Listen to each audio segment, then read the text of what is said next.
সান্দন প্রতিনিধি আগরতলা ২ জানুয়ারি ঘোষণা করা হল প্রদেশ বিজেপি সাংগঠনিক ১০টি জেলার নবনির্বাচিত জেলা সভাপতিদের নাম।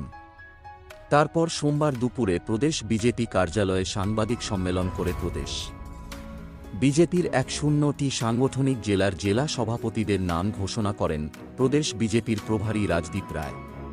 তিনি জানান ১০টি সাংগঠনিক জেলার জেলা সভাপতি নির্বাচনে মনোনয়নপত্র জমা দিয়েছিল ৭ জন।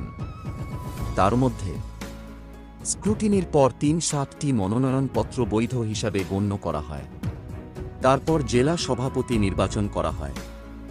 উত্তর জেলার সভাপতি হলেন কাজল কুমার দাস, ঊনকোটি জেলার সভাপতি হলেন বিমল কর, ধলাই জেলার সভাপতি হলেন পতিরাম।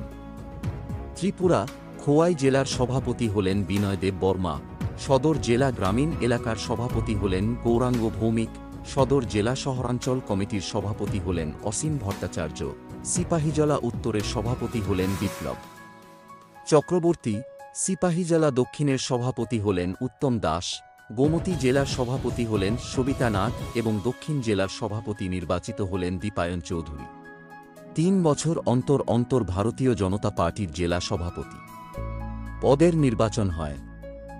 নতুন চিন্তাধারা নিয়ে এবং নতুন ব্যক্তি